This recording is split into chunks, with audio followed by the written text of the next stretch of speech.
Bien. ¿Me bajo la hora? Entonces, cuando hablamos en lo que son los órdenes del amor, decimos que son estos patrones universales que regulan las relaciones humanas. Estos patrones universales aplicados a todas las personas, más allá de las diferencias culturales, religiosas, ideológicas, socioeconómicas que pudiéramos tener entre unos y otros. Este fue el primer legado que Hellinger nos dejó cuando las constelaciones comenzaron a ofrecerse al mundo. Entonces, en la medida en que se respete, el amor va a fluir en todas sus formas y en la medida en que alguno de estos órdenes no se respete, algo va a obstaculizar, apareciendo un síntoma, una enfermedad o un patrón de repetición en el ámbito de la vida, o pueden aparecer conflictos, impedimentos, obstáculos en todas las relaciones interpersonales.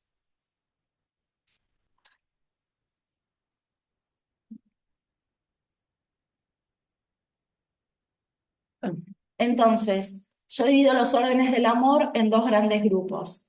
El primero son los órdenes del amor que pertenecen a la conciencia personal consciente. Y el segundo, los órdenes del amor que pertenecen a la conciencia familiar inconsciente. Los órdenes del amor que pertenecen a la conciencia personal consciente son aquellos que nosotros no necesitamos ir al campo para poder verlos, ¿sí? ¿Por qué? Porque podemos a simple vista ver si se están desarrollando o no. El primer orden es el de la vinculación. El orden de la vinculación lo que nos dice que para que el amor fluya, el vínculo es preexistente, ¿sí? El vínculo es aquel lazo que me une con otra persona. El vínculo es distinto a una relación. El vínculo va a ser entre la madre y un hijo. Se puede terminar la relación de ese hijo con esa mamá, pero el vínculo va a subsistir. Yo puedo terminar mi relación con mi pareja, ¿sí? Pero el vínculo con mi pareja persiste. Entonces, siempre va a ser mi primer pareja, o en el caso de que fuera mi marido, mi primer marido, mi primer vecino, para el hecho de que estoy viviendo en un lugar y después me mudo a otro espacio. En el ámbito laboral va a haber una vinculación entre el empleado y el empleador, y cuando yo no trabaje más en ese espacio, va a ser siempre mi primer empleador, ¿sí? ¿Con quiénes nos podemos vincular? Nos podemos vincular con todas aquellas personas que forman parte de lo que nosotros llamamos el alma familiar. El alma familiar está compuesto no solamente por aquellas personas que son parte de nuestro sistema familiar, ¿sí? Forman parte del alma familiar aquellas personas que han hecho algo bueno por nuestro sistema, las llamamos los benefactores. También forman parte del alma familiar aquellas personas que hicieron algo malo por alguien de nuestro sistema, y en ese caso los llamamos los perpetradores. Forman parte del alma familiar las parejas anteriores de nuestros abuelos, de nuestros padres, nuestras parejas anteriores. Con todos ellos nos podemos implicar. Por eso todos ellos forman parte de lo que nosotros llamamos el alma familiar. El segundo orden que pertenece a la conciencia personal consciente es el orden de la compensación, o el equilibrio que llamamos el equilibrio entre el dar y el tomar. ¿Y por qué hablamos del equilibrio entre el dar y el tomar y no entre el dar y el recibir? Nosotros, cuando nacemos, recibimos la vida, eso es un hecho. Pero a partir de ese momento siempre hay un movimiento activo, algo que me lleva a la acción para ir y tomar. Cuando somos niños, cuando somos bebés recién nacidos, acercarnos al pecho de nuestra madre para poder recibir el alimento, ¿sí? Y a partir de ahí es siempre una acción que vamos a desarrollar para que lo que el otro tiene para ofrecerme, yo lo puedo recibir, pero si no lo tomo, no lo disfruto, no lo vivo, no lo estoy tomando. Entonces, en una relación el intercambio sería en una relación laboral, el empleado da el trabajo, el trabajador trabaja, pero podemos encontrarnos en una situación en que el empleador es muy condescendiente con su empleado y si le pide un día que falte, bueno, el empleador se lo da, y si le pide llegar más tarde, el empleador le permite que llegue más tarde, pero cuando el empleador le pide a este trabajador si puede hacer alguna hora extra algún día en la semana y el empleador se niega, entonces ahí tenemos un desequilibrio en el intercambio, en esa relación. Lo que le estaba comentando es que, por ejemplo, en una relación laboral tenemos un trabajador que pide faltar y el empleador le permite que falte, te pide llegar más tarde y el empleador le permite que llegue más tarde, pero cuando el empleador le pide a este trabajador que, por ejemplo, un día se quede haciendo horas extras, ¿sí? Y el trabajador le dice que no, ahí hay un desbalance, se rompe el equilibrio en el intercambio. Correcto. Ahora sí, gracias. ¿Sí? Y después, el otro orden que pertenece a la conciencia personal consciente son las reglas y valores. En todas las familias tenemos reglas y valores. Entonces, por ejemplo, en una familia italiana, lo más común es todos los domingos juntarse a comer las pastas, ¿no? No sé, en una familia musulmana, tal vez la tradición sea cuando llegas a la casa, sacarte los zapatos para poder entrar.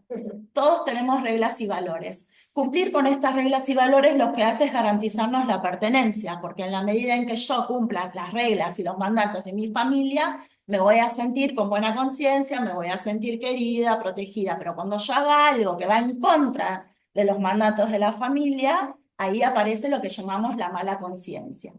La mala conciencia siempre es una invitación a crecer, es decir, yo puedo tomar aquellos dones que recibo de mi familia de origen, pero, por ejemplo, si yo vengo de una familia en la que son todos abogados y yo no quiero ser abogada, me quiero dedicar al arte, bueno, tal vez no sea muy bien visto por mi familia que yo me dedique a otra cosa. Entonces, me dedico a otra cosa, ¿sí? Tengo mala conciencia porque estoy haciendo algo distinto a lo que en mi familia generalmente se hace, pero tomo estos dones, esto bueno que recibo, y voy al mundo, salgo al mundo creciendo, ¿sí? Bien, podemos pasar a la próxima. Después tenemos los órdenes del amor que pertenecen a la conciencia familiar inconsciente. Estos órdenes nosotros son la pertenencia y la jerarquía en el tiempo. Tal vez sí necesitamos ir un poco más al campo para poder darnos cuenta si no se están cumpliendo porque no aparecen a simple vista. En las constelaciones familiares lo que decimos es que todos aquellos que forman parte del alma familiar junto a sus destinos tienen el mismo derecho de pertenecer. Y cuando alguien no pertenece, o sea, cuando excluimos a una persona, porque, no sé, excluimos al abuelo estafador, porque fue indignante lo que hizo para la familia, excluimos a la abuela que tenía problemas de salud mental y entonces abandonó al abuelo con todos sus hijos. Esas personas que por nuestra buena conciencia consideramos que hicieron algo malo por el sistema, entonces los excluimos o excluimos esos destinos difíciles, ¿sí? Esos secretos, esas cosas que no se hablan porque producen mucho dolor y sufrimiento.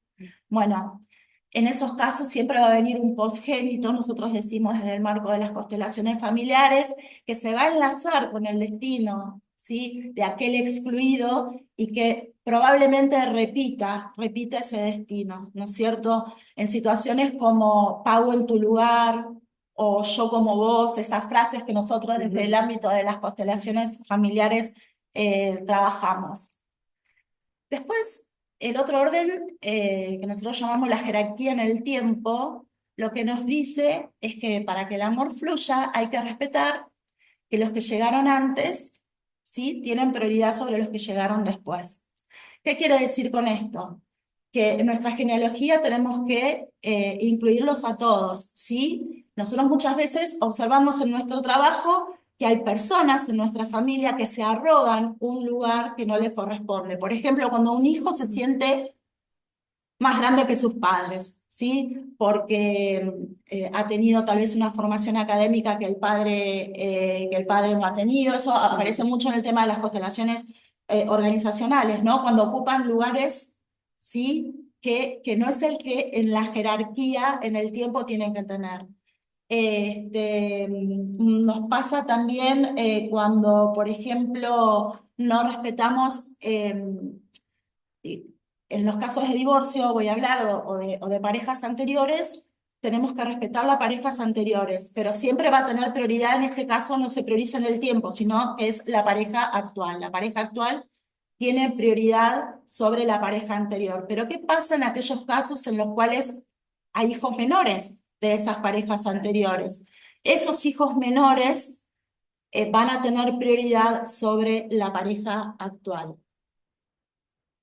Entonces, cerrando un poquito el tema de los órdenes, tenemos los órdenes del primer grupo, que son los que pertenecen a la conciencia personal consciente, que son aquellos órdenes que me permiten a mí poder observar cómo yo estoy posicionada en mi sistema de origen, ¿sí? Teniendo en cuenta lo que dijimos, la vinculación, las reglas y los valores y la compensación. Y el segundo orden, lo que nos va a permitir que se respete, ¿sí?, la pertenencia y la jerarquía en el tiempo. Es decir, que todos puedan ser incluidos y todos puedan ser parte del alma familiar. Ahora bien, si nosotros queremos llevar toda esta filosofía para la vida aplicada al campo jurídico, muchos abogados lo que hacemos es formarnos, hacer un entrenamiento en constelaciones familiares, otros hacen tal vez algún curso más puntual sobre derecho sistémico, sobre resolución sistémica de conflictos, sí, pero lo que siempre vamos a trabajar es esto: los órdenes del amor y los órdenes de la ayuda. Esto es el pilar, ¿sí? Después de esto vamos a ir aprendiendo, si queremos, hay otras herramientas que se pueden ir aplicando también al campo jurídico, que las vamos a ver en un ratito, pero me parece también importante poder traer a estos distintos exponentes en la materia. Podemos decir que las constelaciones familiares se fueron aplicando a diferentes disciplinas, ¿no? Se aplicaron a la pedagogía y entonces se desarrolla lo que se llama la pedagogía sistémica, se fueron implementando en el campo médico y entonces tenemos las constelaciones familiares aplicadas a la medicina con Stephen Hauner, que fue, digamos, uno de los pioneros en la materia, las constelaciones aplicadas al ámbito organizacional, ¿sí? Y en cuanto a lo que fueron las constelaciones aplicadas al campo jurídico, podemos decir que los pioneros fue en Argentina la doctora Cristina Viaguno, que ha desarrollado su método de resolución sistémica de conflictos, al juez Amy Storch en Brasil, que ha desarrollado el derecho sistémico, a la doctora Nayara Cardona en España, que ella también ha desarrollado el derecho sistémico, y a la doctora Julia Rujiski y Graciela Morgan, que son las dos consteladoras que vienen a Mar del Plata a desarrollar los talleres de constelaciones sistémicas aplicadas al conflicto. Esos son los referentes que nosotros tenemos y de los cuales vamos tomando las capacitaciones correspondientes como para poder ir formándonos en esta mirada de la aplicación de la filosofía jurídica sistémica al derecho. Entonces, si necesitamos definir lo que es el derecho sistémico, podemos utilizar la definición que el juez Sami Storch ha definido como un término que, según el juez, surge del análisis del derecho desde una perspectiva basada en los órdenes superiores que rigen las relaciones humanas, desde la ciencia de las constelaciones familiares sistémicas desarrolladas por el filósofo Bert Hellinger. Esto que les decía antes, los órdenes del amor y los órdenes de la ayuda aplicada al campo jurídico. La aplicación del derecho sistémico viene mostrando resultados interesantes desde la práctica jurídica en diversas áreas, notablemente en la obtención de conciliaciones y de soluciones armónicas en procesos de familia y sucesiones, y también en el tratamiento de cuestiones relativas a la infancia y juventud en el área, dice, criminal y en el área criminal, sí, en el área criminal. Ahora bien, vamos a la siguiente filmina, que acá tengo a mi ayudante, Karina, que me está pasando, así no me cruzo. Este, cuando yo pensaba esta charla, además de, como les decía al principio, hablar de los órdenes del amor y de los órdenes de la ayuda, que ya lo tratamos en el encuentro anterior, me parecía importante que ustedes se puedan llevar qué otros recursos y qué otras herramientas podemos utilizar para ejercer nuestra práctica profesional de una manera sistémica, ¿sí? Porque ustedes pueden leer los órdenes en un libro, eso hay mucho material dando vueltas, circulando pueden ver videos en YouTube, pueden ver libros que aparecen, pero digo, si yo necesito armarme de algo para, desde mi lugar como profesional del derecho, poder acompañar a mi cliente desde un lugar distinto, me parecía tal vez importante poder compartirles esto, ¿no? Estos recursos que yo fui como, nada, es a título ejemplificativo, seguramente ustedes conocen otros y va a estar bueno que podamos después compartirlos para que entre todos podemos armar lo que más adelante voy a llamar nuestra caja de herramientas sistémicas. Como primer medida, lo que ya mencionamos, los órdenes del amor y los órdenes de la ayuda, que ya lo desarrolló muy bien Ali en la clase anterior. La escucha activa, esto de, ¿querés pasar? Así, No, porque está. los órdenes del amor y los órdenes de la ayuda, que ya los vimos anteriormente. La escucha activa, esto que nos parece a nosotros sumamente importante al momento de tener la entrevista con nuestro cliente, porque no se trata solo de escuchar lo que el cliente nos dice, sino nosotros estamos muy atentos a observar la postura corporal del cliente, los gestos, cómo se nos presenta, cómo viene vestido, viene prolijo, viene con mucho nivel de ansiedad, es verborrágico cuando habla con nosotros. Todo eso nosotros como profesionales lo vamos a tener en cuenta para ir armando como un diagnóstico de situación de lo que el cliente nos va presentando. Entonces acá les puse esta definición, que no se trata solo de oír lo que dicen los demás, sino de comprender su punto de vista, esto de poder ponerme en el lugar del otro, ¿no? De cuando viene el cliente, como dicen los órdenes en la ayuda, ver al cliente y su sistema detrás, ¿no es cierto? Porque mucho tiene que ver de estas conductas familiares que se van repitiendo. Recordemos cuando hablamos de las reglas y valores, que yo, cuando voy hacia una pareja, ¿no? A conformar una pareja, yo voy con las reglas y valores de mi familia y mi pareja viene con las reglas y valores de su familia. Y nosotros, cuando constituimos nuestra familia actual, establecemos nuestras propias reglas y valores, ¿sí? Pero ¿qué pasa? Generalmente en los divorcios todo eso vuela por los aires y aparece otra vez, ¿no es cierto?, aquello que traemos de nuestra propia historia, ¿no? Exactamente. Entonces, escuchar activamente implica prestar atención, mostrar interés, hacer preguntas y evitar interrumpir o juzgar. Muy importante, cuando nosotros hacemos la formación, el entrenamiento de constelaciones, hablamos de las características del facilitador. Y una de las características del facilitador es la neutralidad, ¿sí? Como abogados también tenemos que, como figuras que actuamos como auxiliares de la justicia, en muchos casos, mantener esta postura neutral para poder ofrecer un buen asesoramiento al cliente.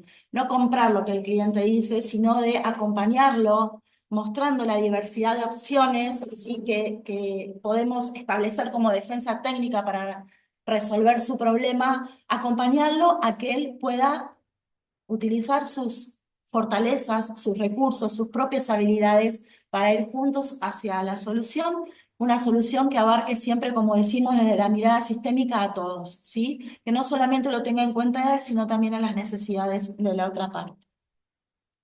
Entonces, también es súper importante cuando recibimos al cliente en la entrevista la figura esta de la etapa del duelo. Ver en qué momento el cliente va a venir, ¿sí? Si está en el momento en el que apenas se separa y entonces viene con la herida abierta, con todo el dolor y todo el sufrimiento, nosotros vamos a tener como profesionales una postura, ¿sí?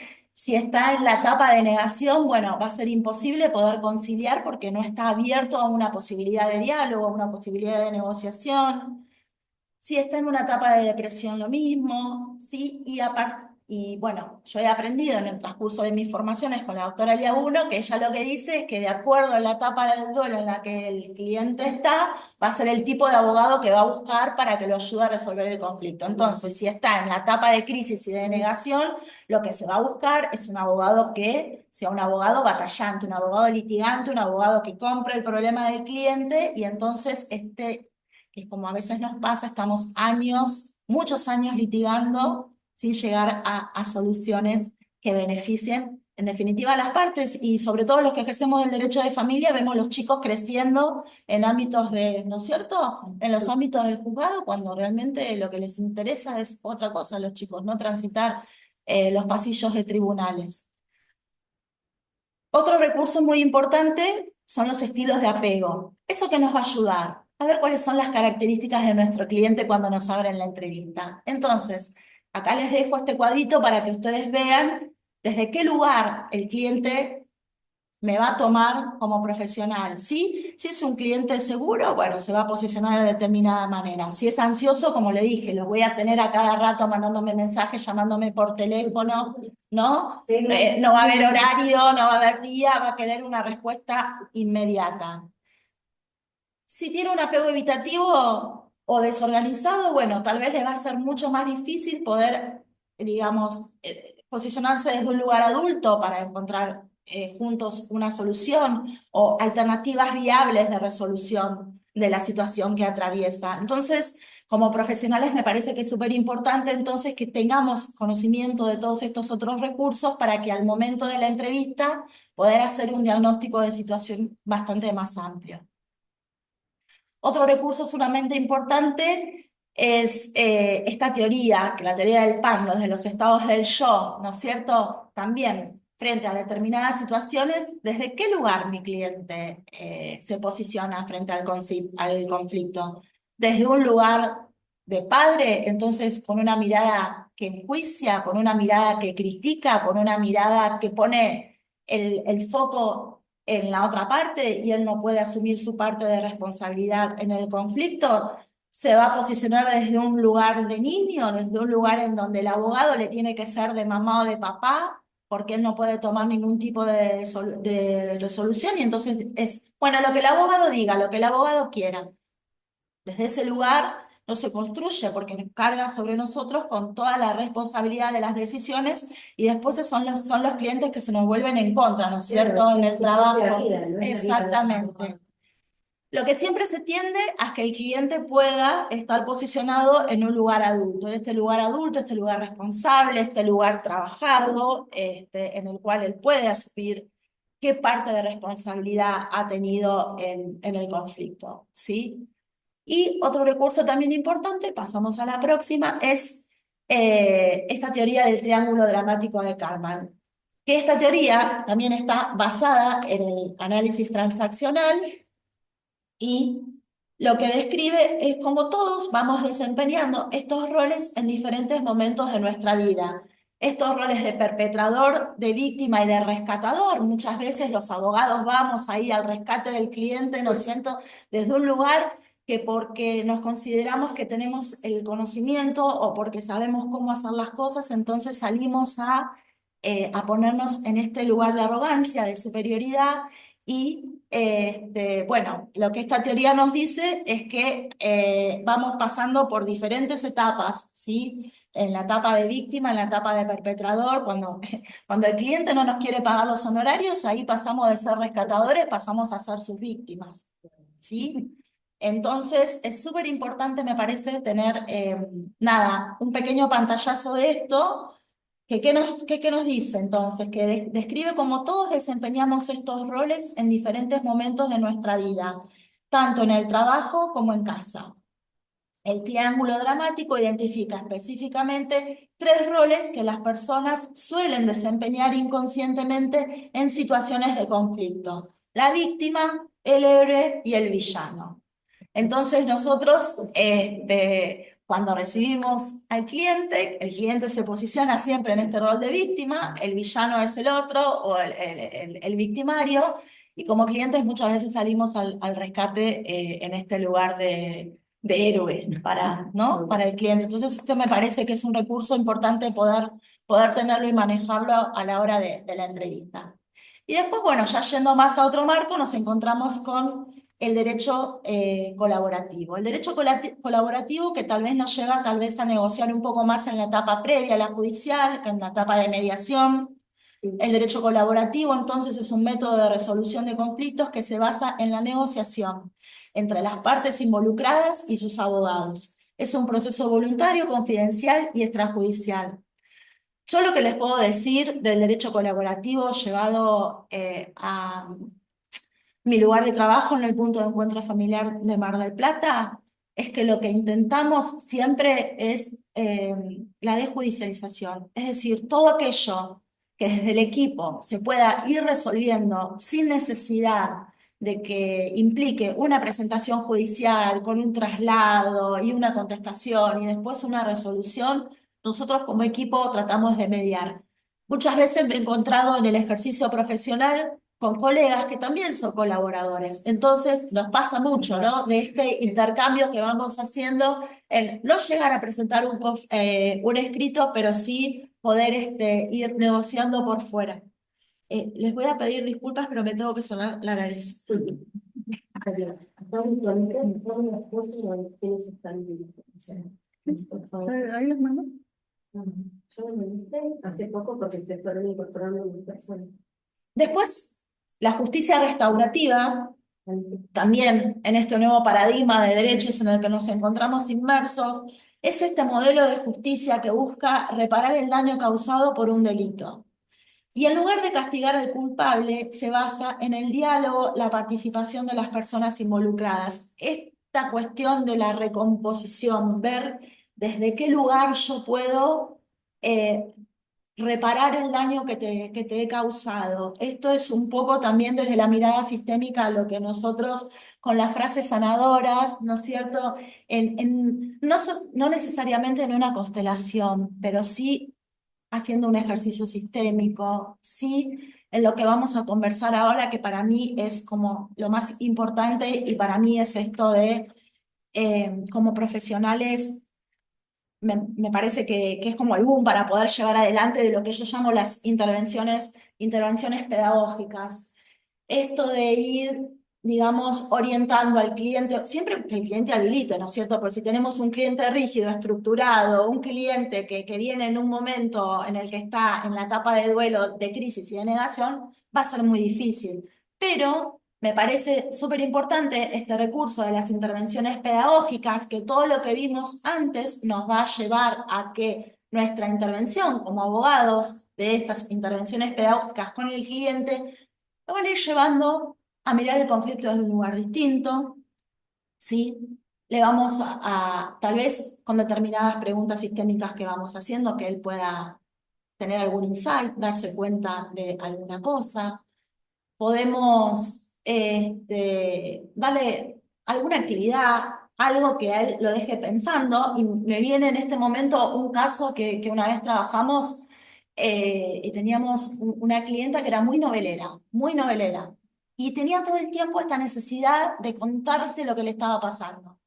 Entonces un día que hicimos, le compramos un cuaderno y le dijimos, bueno, cuando vos tengas ganas de todo esto, empezá a escribir. Entonces esa fue una intervención que hicimos y esa intervención a lo que le ayudó fue a drenar todo lo que a ella le estaba pasando por algún lado. Evidentemente su espacio terapéutico no era suficiente, necesitaba canalizar todo con el abogado y un profesional que ejerce el derecho de familia, tiene como esta escucha atenta, ¿no? Esta escucha que digamos, juega un poco a un rol de terapeuta, digámoslo, de alguna manera. Entonces esto nos parecía también un buen recurso para que pudiera acompañarla en el tiempo en que duraba el proceso y que ella, como tenía esta mucha necesidad, pudiera explayarlo en algún lugar. Entonces, yo llamo las intervenciones pedagógicas a esto, ¿no? Aquello que implica poder ofrecer los conocimientos que nos da la mirada sistémica con el propósito de que el cliente pueda mirar diferente lo mismo y pueda alcanzar una comprensión entonces que antes no tenía en relación a la situación. Para eso nos sirven las intervenciones pedagógicas. Tal vez en el devenir de, de los encuentros con el cliente y de las entrevistas, y si tenemos un cliente que es colaborativo y participativo, podemos animarnos a hacer algún ejercicio sistémico, ¿sí? La entrevista individual da para mucho y cuando el cliente es permeable y uno empieza a trabajar con esta mirada y empieza a ofrecer alternativas, los clientes generalmente responden muy bien a eso. Por eso, yo lo que les sugiero es que si ustedes quieren, pasar a la próxima, ejercer el derecho, digamos, en esta mirada sistémica, puedan armarse lo que yo llamo una caja de herramientas sistémicas, ¿sí? Entonces, ¿la caja para qué nos va a servir? Para poder trabajar en la entrevista con el cliente, una caja que contenga elementos que puedan utilizarse como disparadores para realizar estas intervenciones pedagógicas que los llevan al cliente a movimientos internos de reflexión y que muchas veces los llevan a movimientos de solución o movimientos hacia la solución, ¿no es cierto? Esta caja puede estar compuesta por frases, que pueden ser disparadoras, por parábolas, por fábulas, por cuentos, por cartas, por fragmentos de película. Muchas veces podemos trabajar con, hay mucho dando vuelta, podemos utilizar grafitis. Súper importante la figura del genograma, que no la dije antes, pero que a nosotros el genograma nos da mucha información. Cuando nosotros armamos el genograma empezamos a historizar y entonces ahí el cliente empieza a darse cuenta de aquellas situaciones familiares que se van repitiendo de generación en generación, fechas, momentos.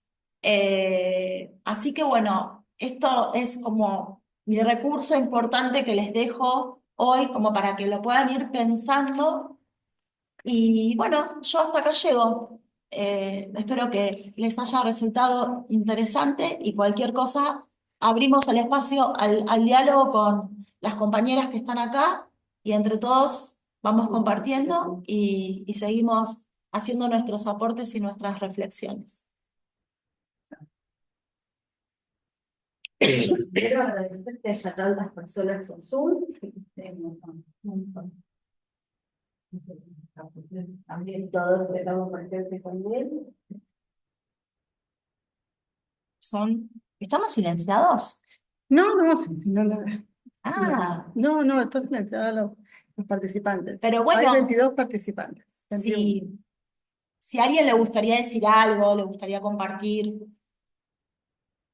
que sigamos pensando juntos, porque la idea del instituto es esa, ¿no? Me parece. ¿Quieren venir para este lado? Porque están ahí y así los ven. Los vemos porque los vemos ahora ahí. No, pero que ellos las vean, porque ustedes también son miembros del instituto y me parece importante que puedan estar de este lado. Es lo mismo. Tal vez tener en cuenta esto, que nosotros como instituto tenemos esta mirada abierta y que vamos, por eso siempre se publica la clave el ID de Zoom para que se puedan sumar todos. Si nos quieren contar desde qué lugares se están sumando, si nos quieren contar si alguno está haciendo formación, si puede ya ir aplicando esta filosofía al derecho, sería sumamente rico también para nosotros, porque así nos vamos conociendo y vamos haciendo este intercambio.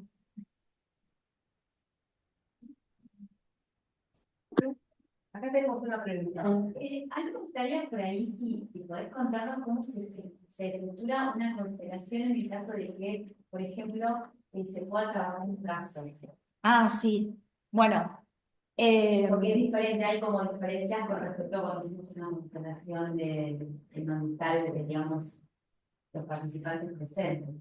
Hay como, digamos, escénicos también. Sí, en el colegio cuando se desarrollan las constelaciones aplicadas al campo jurídico, lo que primero hacemos es si el cliente nos habilita a poder traer su tema, ¿sí?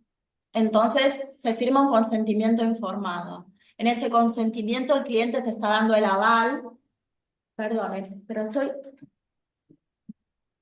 muy congestionada. Sí, en los talleres hacemos esto. Exacto. Por eso, si querés. Sí.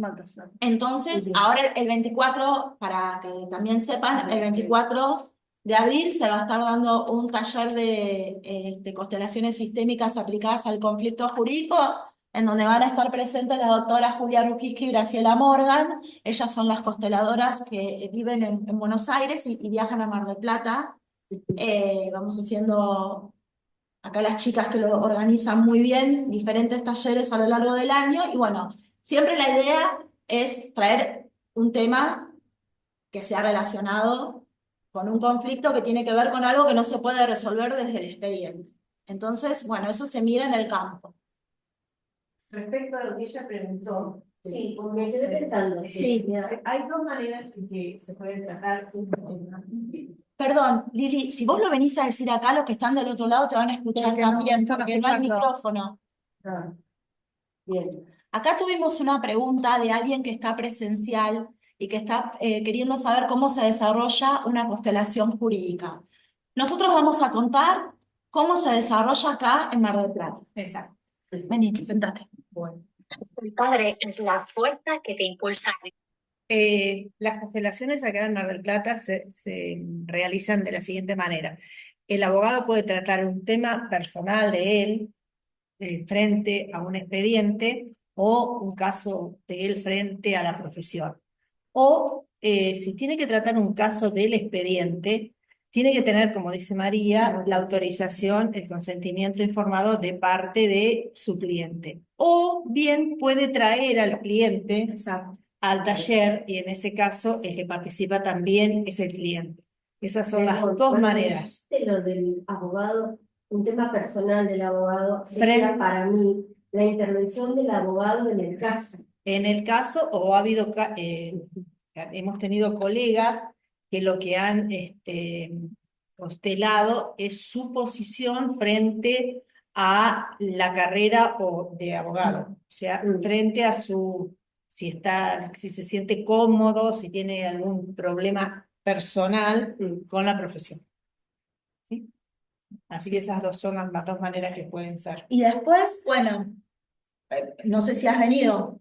Bueno, viste después lo que pasa acá. Nosotros, en lo que son los talleres, el taller tiene como dos partes. Una primera parte en donde se hace un desarrollo de un marco teórico y cuando llega el momento de trabajar, como las constelaciones son híbridas, o sea, trabajamos de manera virtual y presencial.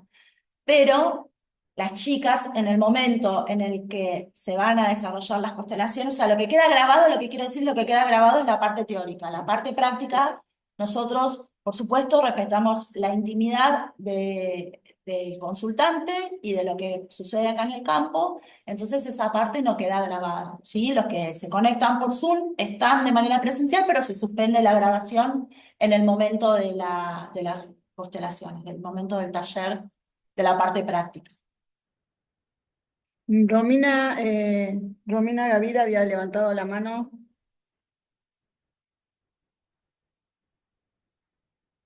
Romina. Hola, sí, ¿qué tal? Levanté la mano y no podía activar el audio recién. Bueno, yo quiero contarles que tímidamente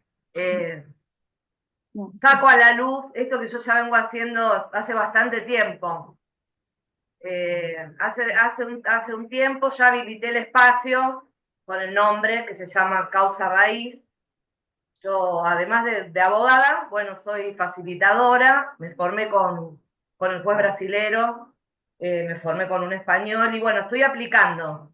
En la medida que los clientes quieren, yo les ofrezco, yo soy coaching aparte, entonces como que ofrezco un abordaje así más holístico, donde lo que intento es que el cliente vea de que el conflicto, más allá de todo lo que acarrea, de todo lo que nos acarrea como humanos, de las emociones negativas, digamos, entre comillas, no deja de ser una oportunidad para crecer, para sanar.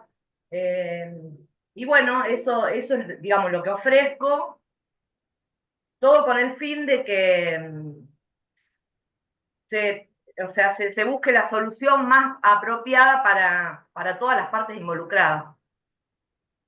creo que cuando por ahí el cliente puede ver, confío mucho en las constelaciones, cuando el cliente puede verse y ver cómo de alguna manera participa en el conflicto con el otro, deja de ver al otro como un enemigo y se hace magia y a veces las cosas se solucionan sin tener que ir tan al choque, ¿no?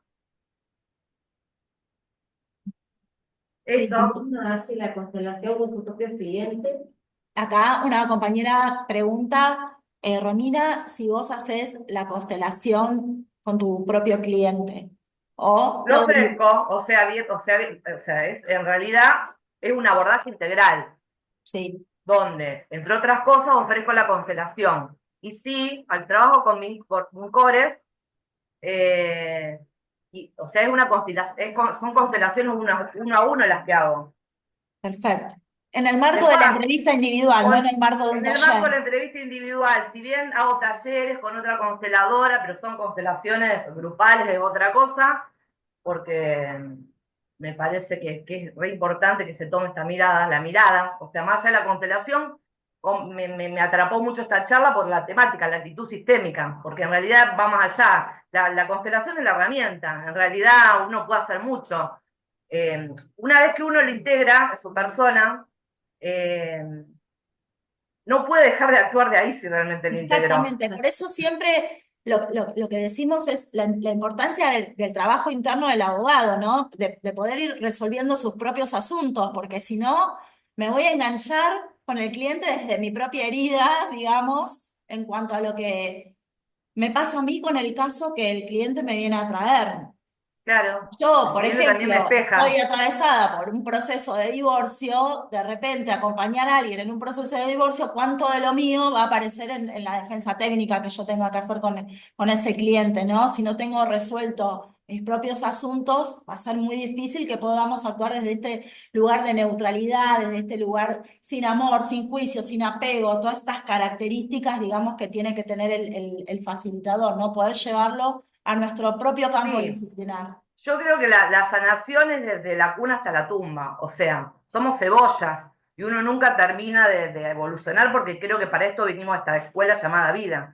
Entonces, claro, uno tiene que hacer ese trabajo personal para estar continuamente sanando. Pero bueno, siempre hay cosas hay que están dando vuelta. Lo importante, me parece que como actitud del facilitador, es esto de distinguir que el tema que no traiga, que trae el cliente no roce con un rollo mío. En el momento, así como el mediador no tiene que colonizarse, por decirlo de una manera, con una de las partes, el facilitador tiene que por ahí poder advertir esto, ¿no? También a veces está bueno cuando trabajar en conjunto, porque eso pasa, a veces pasa. No sé si me expliqué. Sí, claro, claro, pasa mucho, mucho. Por eso siempre decimos, ¿no? Nosotros salimos por lo menos acá en la Universidad de Mar del Plata, nosotros no tenemos ninguna materia de educación emocional, no tenemos ninguna materia de psicología, digamos, algo que nos lleve un poco hacia ese otro saber, que nos dé recursos, alguna herramienta para el trato con alguien que está atravesado por un conflicto, ¿no? Con toda la emocionalidad que trae, con toda la carga, sobre todo también cuando trabajamos casos de violencia, ¿no? En donde aparece mucho esto de, Creo que solo muy poco en relación a mediación puede haber algo en la formación. Muy probablemente, poco. También la mediación no hace tantos años sí, que se implementa. claro, sí, pero no ve cómo en el día a día profesional va interactuando con una contraparte que tiene un colega, que tiene una actitud, digamos, de negociación con el que ni siquiera te responde un mensaje de WhatsApp cuando vos le haces una pregunta. O sea, ya ahí arrancamos, pero muy mal, ¿no? Entonces es esto, es pensarnos todo el tiempo en nuestras prácticas profesionales, desde qué lugar nosotros queremos llevar adelante este ejercicio de la profesión, si queremos eternizar, bueno, también hay muchos que creo lo deben de ver como una cuestión económica, ¿no es cierto? Si te voy a cobrar cada escrito que te presento, entonces prefiero tenerte como cliente y que tu proceso dure mucho tiempo, porque para mí eso es un recurso económico. ¿no? Pero también hay que hacer esta relación costo-beneficio, me parece, en cuanto a lo que es el buen ejercicio profesional.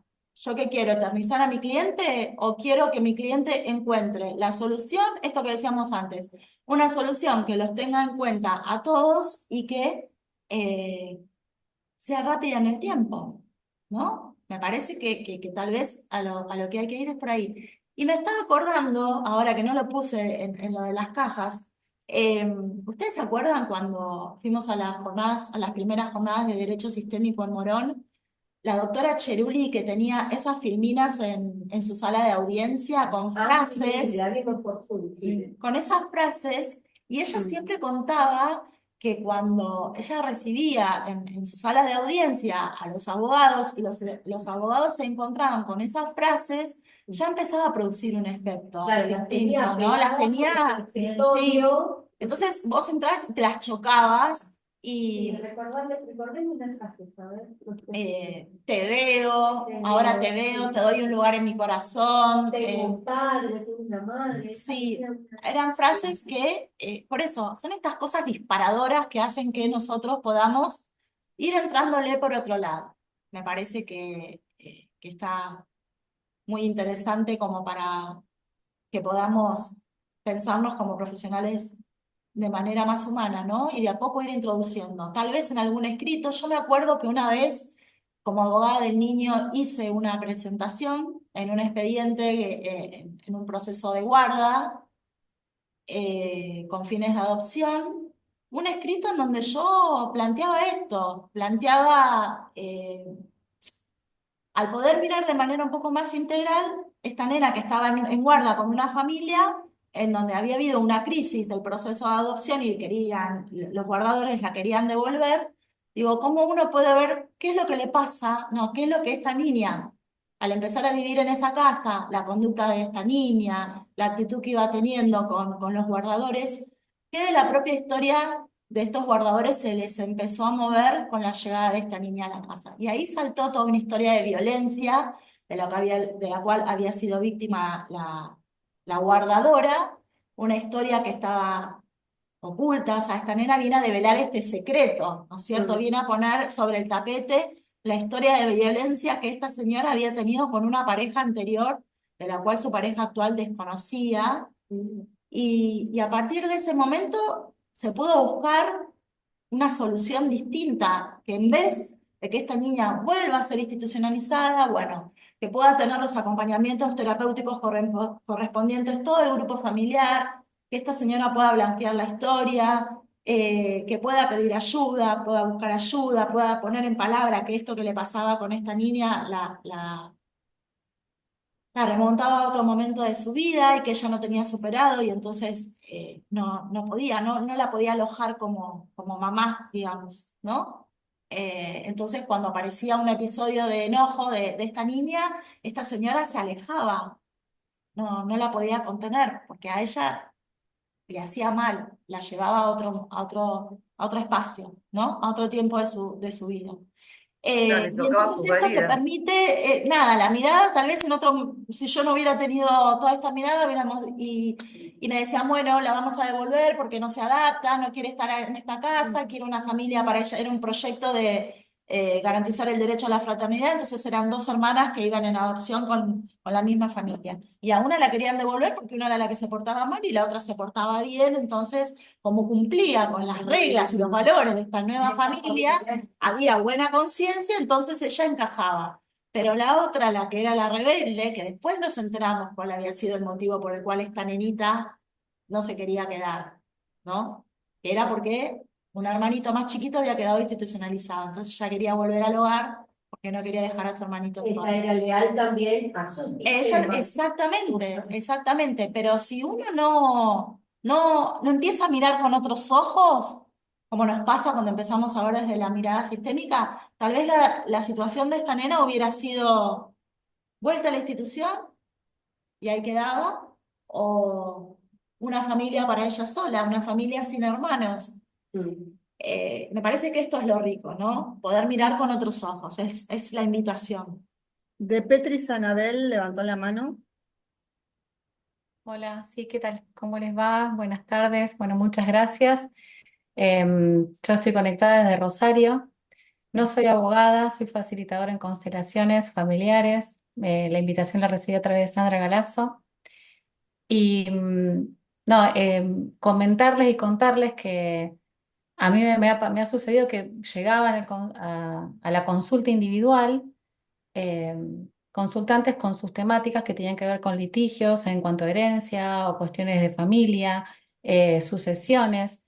Y en una oportunidad, charlando, bueno, la doctora Paulone también está conectada, que es de Rosario, eh, empezamos a pensarlo desde este lugar. Yo me formé en el IPPT y he participado en las prácticas, muchas veces cuando había, o sea, me he formado con personas que eran escribanos o abogados, hemos compartido formación y también fue para mí un darme cuenta muy importante cómo podía aplicarse este enfoque, que es una filosofía de vida, a todo lo que nosotros, a la sociedad en sí misma, que somos como un sistema, en tanto sistema. Y bueno, lo llevamos a un caso de mediación, o que la etapa previa, ¿no?, al juicio, que una de las preguntas que ponían ahí en el caso de la mediación era una cuestión, pero María Laura, por favor, ayúdame si yo le erro en los términos. eh, Era una cuestión de sucesión, venía de una asociación cerrada, otra que estaba abierta, problemas entre hermanos, eran 4 hermanos, y una de ellas, uno de estos hermanos estuvo de acuerdo en revisar lo que estaba sucediendo, porque había un acuerdo que se estaba por firmar y después iban para atrás, o sea, todo lo que suele suceder cuando hay un desorden, ¿no? Tuvimos un encuentro, por eso me gustó mucho cuando ahí contaron de qué manera se daban los talleres, ¿no? Esto de la mirada de lo que le pasa al letrado con respecto al caso en sí mismo, qué le trae de lo propio, y al mirar qué le trae de lo propio se puede poner dentro de su centro vacío y entonces ahí sí ponerse al servicio como letrado. Entonces tuvimos una entrevista, primero tuve una entrevista con María Laura, en donde ahí empezamos a mirar qué de lo propio podía llegar a traerle esto, ¿no? En cuanto a sus valores, a su sistema de valores, a sus órdenes. Luego tuvimos una entrevista a las 3, la parte que, o sea, de estos 4 hermanos, quien estaba interesado, con Laura y conmigo, y entonces ahí se armó como un mapa. Yo soy además de codificadora y trabajo mucho con lo que es psicogenealogía, entonces me basé un poco en esto. Y eso fue todo en una sola entrevista, ¿no? Primero con Laura, después con las 3 juntas y después hicimos una constelación individual. Porque o sea, al mirar en esta entrevista, que no llegó a ser una constelación, la parte que estaba interesada, esta chica, es como que pudo tener una mirada mucho más amplia y comenzó a tomar conciencia de lo que estaba sucediendo allí. Luego de esta constelación, creo que hubo una mediación, llegaron a la mediación, Lau, y se firma el acuerdo. O sea, que en realidad lo que conllevaba a mucha pérdida, o sea, si esta familia llegaba a juicio, era el costo era mayor que el beneficio. En cuanto a lo económico para esos 4 hermanos y en cuanto al tiempo en que iba a llevar el juicio. Por supuesto que todo el laburo posterior fue de su abogada, de la abogada Paulone, porque ella fue quien después siguió trabajando con ellos. Mi intervención como facilitadora fue en esos 2 encuentros y, y realmente es muy lindo ver lo que resulta, ¿no? Eh, Porque a veces solo esto ordena y se pudo ver en ese sistema qué pasaba con la hermana que estaba en desacuerdo. Y alguien hizo una pregunta también, porque aquí en Rosario está el Instituto de Derecho Colaborativo. Yo he participado en algunas reuniones porque para mí es súper interesante llevar la herramienta también. Y, y no es necesario a veces que la otra parte esté de acuerdo cuando uno quiere colaborar, por lo menos con esta herramienta, porque también se vio cuál era el rol o qué lugar ocupaba el abogado de la otra parte. No sé si soy clara, ¿no? Lauri, si algo le expliqué mal, No, no, porque no, está bien. tengo los Ese términos. no fue nuestro caso.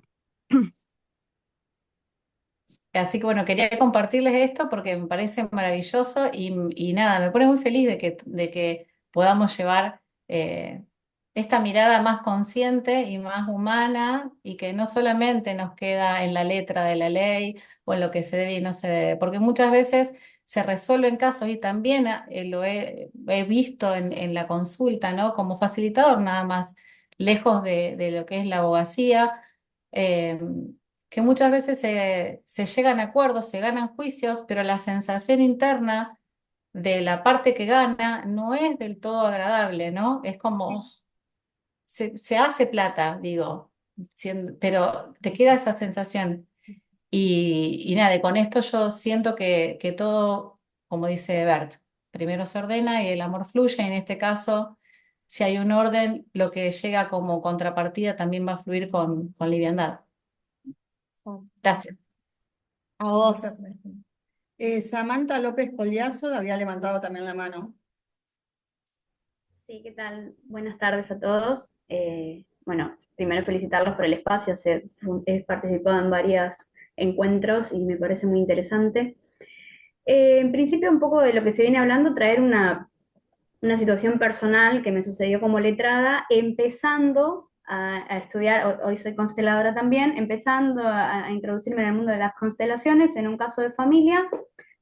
¿Podrías, por favor, hablar un poquito más fuerte? O Sí, sí, acercarte al ahí se escucha mejor. micrófono. Ahí se escucha mejor. Ahora sí. Perfecto.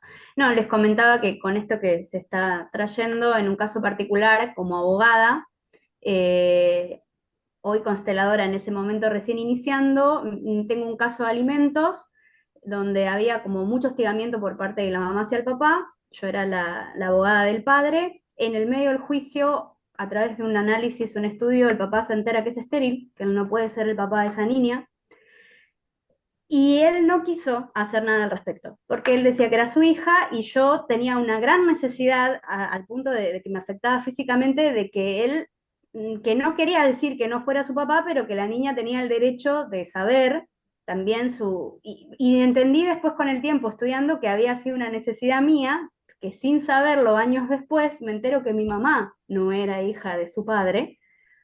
Ella no lo sabía, se entera después de que tanto su madre como su padre biológico y su padre adoptivo están fallecidos, se entera no ser hija biológica, y ahí entendí por qué me generaba a mí la necesidad de que el cliente planteara la situación en el juicio, más allá que él reconociera hacerse cargo de los alimentos y todo, que no era la discusión, yo tenía una necesidad de que él manifestara esto y saliera la verdad, la identidad, por la identidad de la niña también, que él no quiso hacerlo y por supuesto respeté, pero entendí que la necesidad era mía, por mi propia historia que en ese momento yo desconocía y que a raíz de todo el trabajo también sale a la luz más adelante. Entonces es fantástico cómo también conocer desde qué lugar nosotros nos involucramos en las causas, en mi caso desconociendo esta parte de mi historia, ¿no? Pero es una herramienta fascinante. Yo fui la que preguntó lo de las mediaciones, pero más que nada para las mediaciones extrajudiciales obligatorias, si los mediadores, si hay algún mediador que sea constelador o que use la Ya te lo traigo. herramienta, Acá, acá.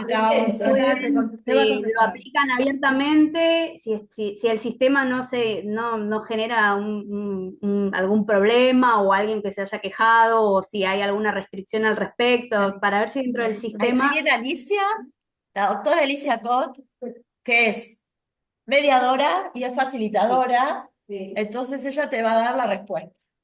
Ah, perfecto, gracias. Tendría que estar Acá de de este este lado. lado.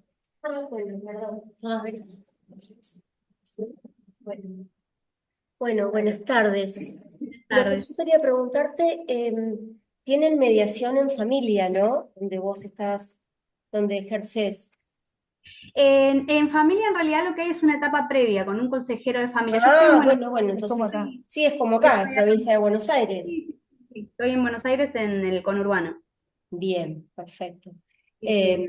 Bueno, acá pasa lo mismo. Lamentablemente no hay nada de mediación en familia. La mediación, Ujú. como sabemos, está suspendida. Había salido la ley. Yo tuve un primer sorteo de una causa y la ley se cayó, digamos, dejó de existir. Lo que yo creo, o sea, yo sigo trabajando, por supuesto, como mediadora en causas que me salen sorteadas, pero desde que tengo esta formación como facilitadora y consteladora, yo trabajo de forma diferente. Desde lo profesional, sobre todo viendo que a veces el conflicto es de las partes y si no llegan a un acuerdo, no pasa solo por mi intervención, también por la intervención de los abogados en las mediaciones. Eso también, bueno, como decía recién María, cuando nos encontramos con un abogado con una actitud colaborativa, es totalmente distinta eh, cuando no es así. Y bueno, ahora tenemos unos cuantos años de mediación, así que hemos visto el cambio de postura de muchos colegas respecto a la mediación y de las compañías de seguro también, que son las que más tenemos sentadas en la mediación. Pero bueno, es todo un trabajo. Volviendo, que creo a la pregunta tuya, ejercer de esa forma es más enriquecedor. Yo me noto que mi trabajo es mejor y bueno, no sé si respondí la pregunta. Sí, sí, yo básicamente consultaba si aplicando abiertamente o diciendo que abiertamente se hace desde la mirada de la filosofía de las constelaciones o desde esta perspectiva, si desde el sistema existía alguna resistencia, tanto como los abogados participantes de las mediaciones, tanto como los colegios de abogados que no participan o que no tienen como estos institutos o estos espacios, como para saber cómo se vive desde el sistema, digamos. Mirá, yo no creo que sea posible decirlo en forma abierta en una mediación, pero el cambio es desde la persona que está trabajando como mediador. Esto es una filosofía de vida, siempre decimos, y entonces es lo que nosotros aplicamos en nuestra forma de ser profesional. Creo que no está todavía esto abierto como para que lo podamos expresar así. Esa Si bien creo que lo vamos a publicar, se hizo en uno de los talleres una constelación. Está acá la persona presente que representaba a la justicia. la vi a esa constelación, la vi por Zoom. Ah, la Estuvo muy viste por Zoom. interesante. Bien. Bueno, te cuento entonces, les cuento a todos que creo que eso en algún momento va a estar publicado. Está en nuestro libro de acta. Lo mostramos en la reunión anterior.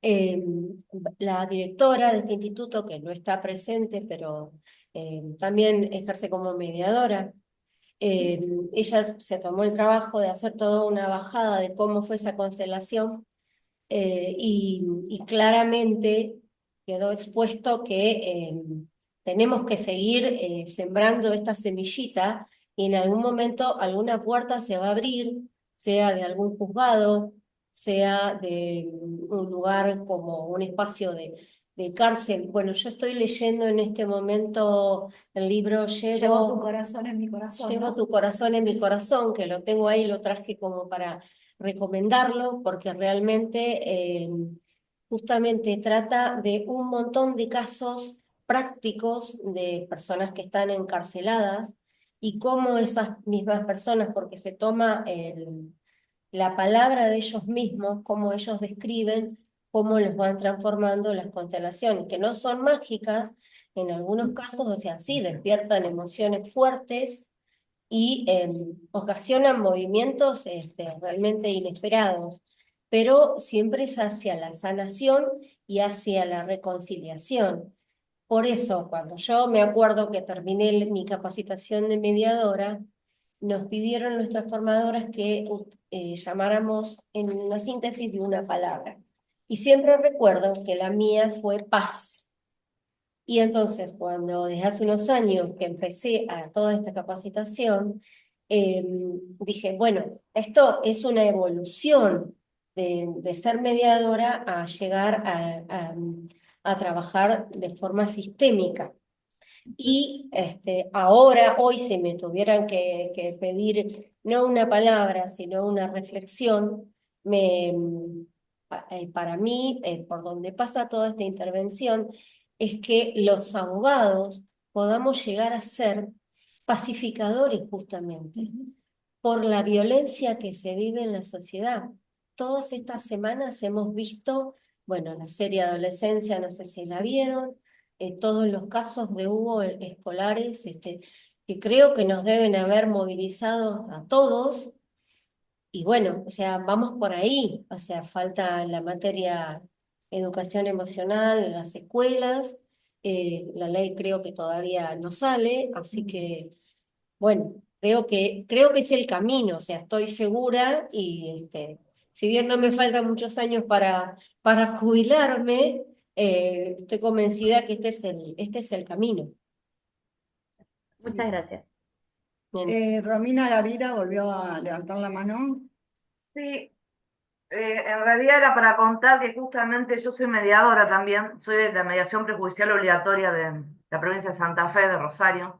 Justamente el ver los resultados de las mediaciones, donde yo sin querer queriendo, porque vuelvo a insistir en lo mismo, que cuando uno incorpora la mirada sistémica no se puede correr de ese lugar y empieza a ser distinto uno, sin darme cuenta, no con mis vincores a cuesta ni diciéndoles voy a hacerles una constelación, hacía pequeños movimientos que sin querer los estaba constelando.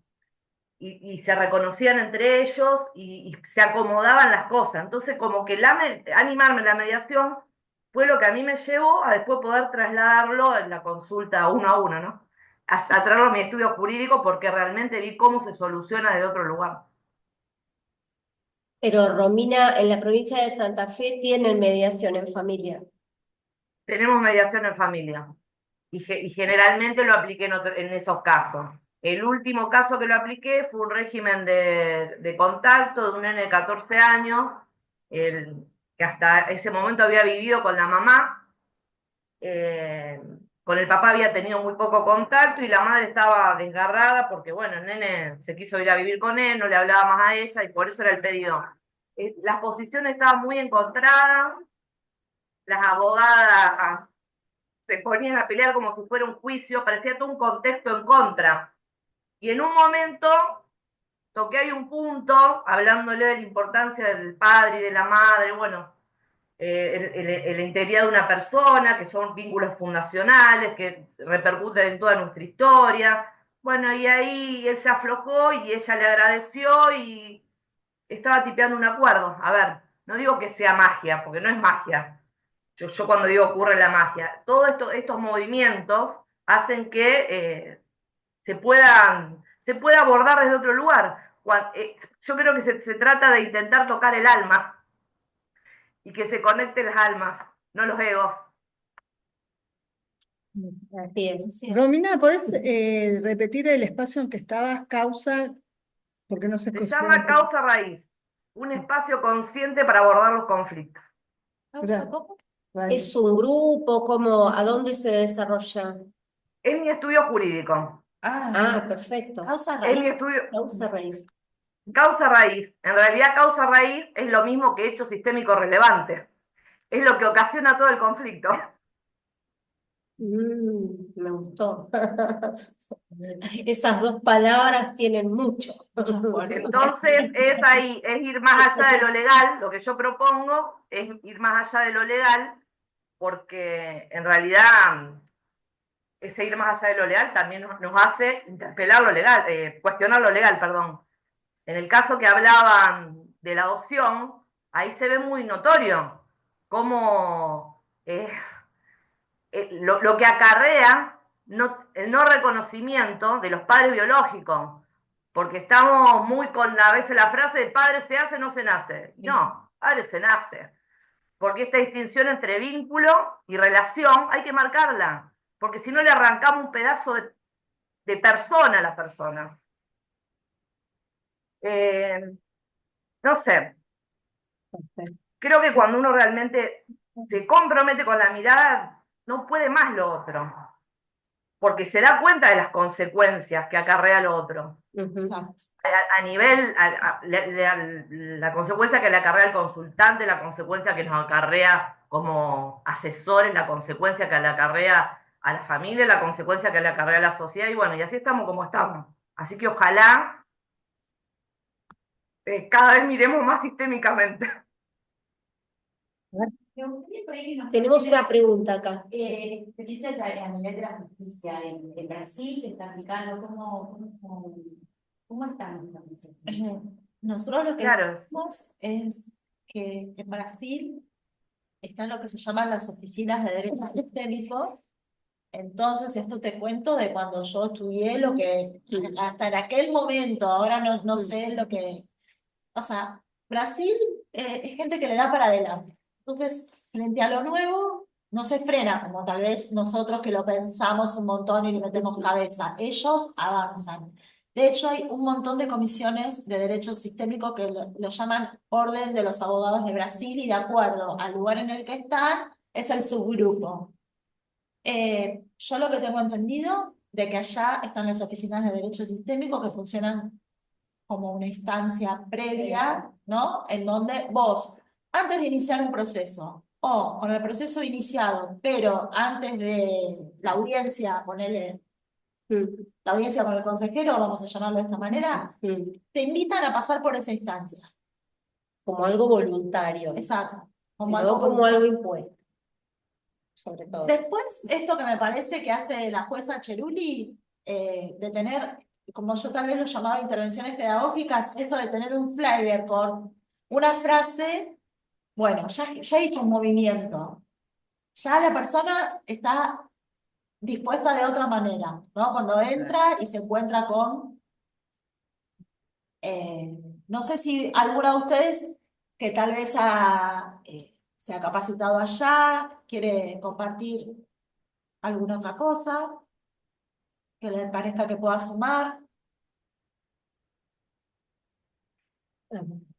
Daniel, como- Gracias, yo ya veía que termina la hora, pero quiero decir algo bien cortito. Yo trabajo acá en Uruguay, estoy formada en constelaciones jurídicas, acá en Uruguay soy como la referente en eso, y para las personas que decían que no hay mediación, no hay la posibilidad de mediación, ahora yo estoy trabajando con una figura jurídica que es el coordinador parental, ¿no?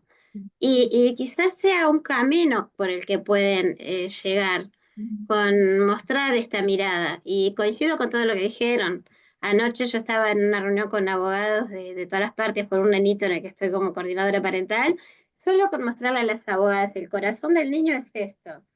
Y tiene mitad mamá de un lado, mitad papá del otro. Y si mamá y papá pelean, el corazón del niño se hace así. Y quedaron impresionados con eso. Solo esa intervención, como decían, bueno, apoyo, estoy feliz de que esto sea cada vez más grande y quisiera relacionarme con todos. Ando con muchos proyectos acá en Uruguay muy lindos. Así que estoy súper a las órdenes. ¿Ah? Y encantada. Felicitaciones por la tarea. Bueno, buenísimo, la esperamos siempre en los talleres si puede participar. Y yo acá en Uruguay los espero, que vamos a hacer cosas lindas. Pregúntale con quién se formó. ¿Con quiénes se formaste, Tania? En 2016 fui con Sammy Storch cuando claro, yo también. y después me formé yo en realidad porque al trabajar como perito psicóloga forense en el Poder Judicial fui formándome en constelaciones y trabajando en el ámbito jurídico, integrando eso y bueno, como que se fue integrando. A esta altura es mi propio método y también di clases en el centro de Verónica Molina, en el posgrado de constelaciones en lo jurídico. Bueno, Porque estoy estás re a con las Sonia, órdenes y entonces. Estás con sí, estoy Sonia. con Sonia, soy del Claro. equipo de Sí, Sonia. sí, Sí, sí. sí. Y también estuve con Julia Ruginski, con la doctora, hace 1000 años en un congreso. O sea que bueno, nada, solo quería entablar lazos de amistad con mis hermanos argentinos que están en lo mismo. Bienvenida. Está muy bien. Gracias. Por eso decíamos, el instituto siempre está abierto a todos, no solo a los matriculados de Mar del Plata y no solo a los abogados, sino de que nosotros somos interdisciplina, internacionales. Genial. ¿Cómo se Sistémicos, puede nos mantener el relacionamos. contacto? ¿Qué? ¿Cómo se puede mantener el contacto? Me interesa mucho porque, bueno, si bien yo estoy invitada acá por el Instituto de Derecho Colaborativo, me siento, habrá mucho, o sea, es cuestión de que justamente se crea una red, pero me siento como bastante sola. Me Sí, encanta claro, por encontrarla supuesto. y ver que hagamos hay red, más locos por el camino. Sí. hagamos red, Eso, somos locos es súper lindos, importante que somos podamos locos hacer lindos. una red de profesionales, Sí, ¿no? hagamos una red. Entonces, si ustedes quisieran en el chat Poner el mail o el... poner el mail y su celular, nosotros tenemos un grupo de WhatsApp Pronto. Excelente. que si ustedes quieren los podemos incorporar a todos los que quieren ser Perfecto. parte y ahí vamos compartiendo la información del instituto. Me Los interesa. talleres que se hacen mensualmente, todo eso está buenísimo. Mensualmente, ¿no dijeron? Sería un formulario. Sí, sí, sí, sí. Explícalo vos. Explícalo vos, Lili. Igual no, el mail para... Bueno, por eso les pedimos que por favor nos manden el mail. Acá lo pongo. Así nosotros les enviamos un formulario por mail, el que ustedes deben completar. Después que está completado, se incorporan al WhatsApp del instituto. ¿Sí? Así que tienen que cumplir esa formalidad. Así que por favor, si ponen todos los mails. ¿El celular también? Se Dijo les van a no. enviar los formularios para que ustedes puedan ingresar al WhatsApp. De todas maneras, nosotros los primeros jueves, los segundos jueves de cada mes, nos reunimos de 14:30 a 16 en el ID y la contraseña de esta charla. De esta misma. De esta misma charla. Así que si la agendan, los esperamos en el mes de mayo. Y también los esperamos en el taller que se va a realizar el 24 de abril, de 14:30 a 19:30. Los van a realizar la doctora Julia Rubinski y Graciela Morgan.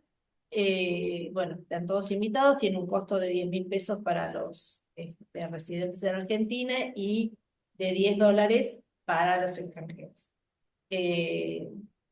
Si no recibieron información, después que tengamos los mails vamos a incorporarlos y van a tener toda la información. El 24 dijo, ¿no? Sí, 24 el del 4. 24 de abril y también es híbrido. ¿Sí? Y ahí como podemos... Genial. Ahí lo saco, ¿Sacas una foto? saco fotos de todo, igual ahí estoy anotando, pero va muy rápido. Tengo una preguntita. Acá tenemos otra pregunta. Preguntá, Sandra, porque yo te... ¿Por qué más cuando se balancea no se puede restablecer ese equilibrio? Bueno, nosotros, el equilibrio, vos, por ejemplo, en un desequilibrio en el intercambio, ¿no? Entre el dar y el tomar. ¿Y por qué digo dar y tomar? Porque el tomar siempre requiere un lugar de responsabilidad, o sea, un movimiento activo. Si yo como pareja te doy y vos no me das, bueno, yo en vez de darte 10, la próxima te voy a dar 8 y voy a ver qué pasa con vos. Si me bajo a 6 y vos seguís en la misma actitud, bueno, por esa relación me voy, ¿sí? O de repente puede pasar de que vos empieces a hacer un trabajo sistémico y puedas pedir, si antes no podías, porque muchas veces pasa que esperamos del otro, pero no sabemos pedir, ¿no? Cuando no sabemos pedir, tenemos como muy desarrollado el dar, pero no el tomar. Y entonces ahí tenés que empezar a trabajar la relación con los padres, que es de primero se toma. Sobre todo con la madre. Entonces, lo podés ver en un movimiento sistémico, en el campo, o bueno, es esto, al empezar a vivir esta filosofía para la vida, te empezás a preguntar y te empezás a posicionar distinto, ¿sí? No sé si... Claro, sí. Yo digo, bueno, ¿cómo se puede restablecer? Por ejemplo, Sí. en un matrimonio, ¿sí? El marido engaña a la esposa, ¿sí? Entonces la esposa, el ejemplo clásico, entonces la esposa, ¿qué tiene que hacer? Claro, ¿qué hace? No va a hacer lo mismo porque estaría en igualdad. Lo que va a hacer es, por ejemplo, irse de vacaciones con las amigas.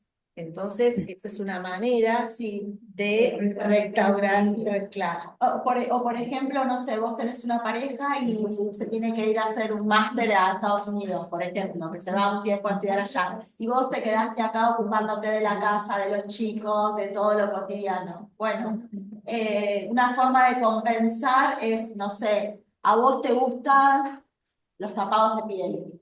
Bueno, pedir un tapado de piel. Para este tiro cualquier cosa. Pero de esa forma no es con lo mismo, no es con lo mismo, ¿no? Y nosotros siempre decimos, de lo bueno damos un poco más y de lo malo un poco menos, porque con el ejemplo que ella te puso, si vos lo compensás con otra infidelidad, ¿no? Él te fue infiel, entonces vos le devolvés lo mismo, entonces ahí el desequilibrio cada vez se va haciendo mayor y la pareja buen pronóstico no tiene.